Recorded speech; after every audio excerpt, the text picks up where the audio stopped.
Welcome to Teenology, a series dedicated to understanding Indian teenagers and guiding Indian parents through the modern parenting journey. I'm Sridhar Pallia, founder of the Brain Behaviour Academy. I help teenagers move from problems to progress to prosperity. Most Indians agree that our education system is broken, albeit a handful of the people who still defend it. But regardless of the debate, one thing is clear. It's very hard to find a child who loves our mainstream education or looks forward for the exams, right? So the real question is, why do so many teens hate studies? When you look closer, it's not that the teen hates learning, they hate studies. They don't lack curiosity, they're not against knowledge, and they're definitely not enemies to the academic content. In fact, the same teen who refuses to study history will spend hours learning photography, cricket stats, coding shortcuts, or that random scientific facts on the YouTube. So clearly the problem is not learning, the problem is the experience of learning in our system. The biggest root cause is simple: lack of autonomy. That is freedom.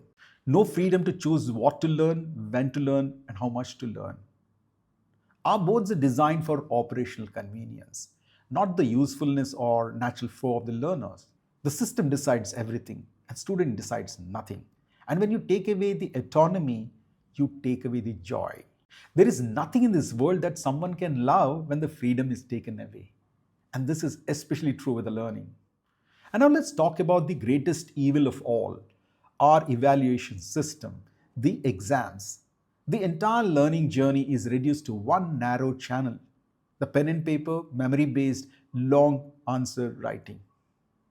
You're judged based on how long you can write, how neatly you can present, how beautifully you can draw diagrams, and how well you reproduce information in that fixed 3 hours window. This leaves thousands of differently talented at a massive disadvantage. Creatives suffer, analytical thinkers suffer, slow processors suffer, neurodivergent kids suffer, hands on learners suffer. No wonder the famous line that says, if you judge a fish by its ability to climb a tree, it will spend its entire life believing it's stupid. That's exactly what our education system does. In India, studies are not invited, they are enforced. School enforces, tuition enforces, parents enforce, society enforces. But nobody encourages. And what happens when something is forced for years? You start resenting it. And that's why it doesn't matter how well you teach, what matters is how well they learn. It doesn't matter how many marks they get, what matters is how they have achieved those marks: through fear, through pressure, or through genuine understanding. The goal of education isn't to celebrate the toppers, it's to uplift the laggards. To change how teens feel about studies, we must change the approach. From enforcing the studies to encouraging learning, from pressure to purpose, from force to the curiosity.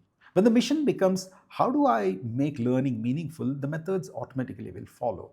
And when autonomy is respected, the motivation really grows. So, what can parents do? Now, here are some of the simple yet powerful approaches. Number one is that focus on active learning, not passive learning.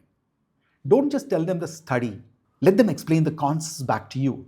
Draw mind maps, watch a short explainer, teach a younger sibling, create notes on their own. The active learning creates the ownership. Number two is that teach them the art of learning, not just the subject. Every child should know how to learn, how to organize, how to revise, how to break chapters into chunks, how to understand instead of memorizing. And this builds confidence. Number three, stop panicking about marks. Most Indian parents promise themselves they won't panic.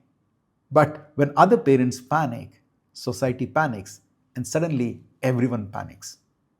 Fear of marks becomes contagious. Marks are not the final truth, they are only the feedback. Number four is that focus on effort, not the outcome. Don't overreact to the marks, react to the effort. How much effort did they really put? How consistently did they show up? What can we improve the next time? When efforts is respected, children stop fearing mistakes. Five is that fix their relationship with the studies first. If your teen hates studies, lectures won't help, tuitions won't help, nagging won't help. The first step is to fix the relationship between the teen and the concept of studying.